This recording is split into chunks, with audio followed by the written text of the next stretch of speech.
بسم اللہ الرحمن الرحیم۔ حجاج بن یوسف جو تھا نا، وہ ایک دفعہ کہیں بازار میں نکلا ہوا تھا، تو ایک ایسی بیچارہ چھوٹا سا کوئی چپڑاسی ٹائپ کا آدمی بیچارہ، حجاج نے ڈھاٹا باندھا ہوا تھا نا، پہلے زمانے میں بادشاہ وہ ڈھاٹا باندھ کے نکلتے تھے، یہ عزت سمجھی جاتی تھی کہ ہم اپنا چہرہ نہیں دکھاتے کسی کو۔ تو حجاج نے ویسے ہی یہ دیکھنے کے لیے کہ میرے بارے میں اس کی کیا رائے ہے، حجاج نے جا کے اس سے پوچھا کہ حجاج بن یوسف کیسا آدمی ہے؟ اس نے کہا بڑا بے غیرت آدمی ہے، بڑا ظالم آدمی ہے، ہزاروں لوگوں کو قتل کر دیا اس نے، خدا پوچھے گا اس سے قیامت میں ملے گا، دیکھتا ہوں میں بڑی برائیاں کی۔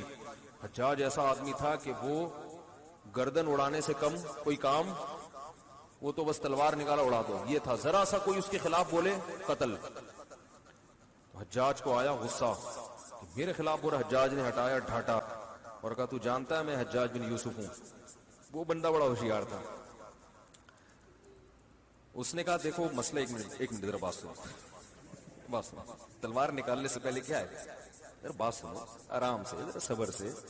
مسئلہ یہ ہے کہ 24 گھنٹے میں نا مجھے ایک بیماری ہے، اس بیماری میں یہ ہوتا ہے کہ ایک دورہ پڑتا ہے مجھے، جو بہت اچھا ہوتا ہے اس کو میں برا کہنا شروع کر دیتا ہوں، جو برا ہوتا ہے اس کو میں اچھا کہنا شروع کر دیتا ہوں، یہ دورے چڑھتے ہیں میرے اوپر۔ تو ابھی مجھ پہ وہ دورہ چڑھا ہوا تھا، اتنے اچھے آدمی کو میں اس بیماری کی وجہ سے کیا کہہ رہا تھا، برا۔ حجاج کو ہنسی آ گئی نا، اور یہ تاریخ میں کہا گیا ہے کہ بڑا عجیب واقعہ ہے کہ حجاج نے اس کو معاف کر، ورنہ وہ معاف کرتا نہیں تھا۔ ہنسی آ گئی حجاج کو اس کی 1.5 ہوشیاری پہ، 1.5 ہوشیار، کہ جیسے حجاج ابن یوسف کو دیکھ کر اس کے اسٹیٹمنٹ بالکل چینج ہو گئی نا، اور عقل مندی کا کام کیا نا، اس کو پتا تھا بلا وجہ میری گردن اڑا دیتا۔ تو پہلے ہی اس بات کا خیال کر لینا چاہیے کہ بھائی اس آدمی نے ڈھاٹا باندھا ہوا ہے، پتہ نہیں یہ وہ یا اس کا آدمی نہ ہو، تو فنڈر گیری اچھی نہیں ہوتی۔ ڈرنے کے بعد پھر اس سے رجوع کر لینا، اس سے بہتر ہے شروع میں ہی وہی بات کرو جو افورڈ کر سکتے ہو، یہی مسلک کا تقاضا ہے۔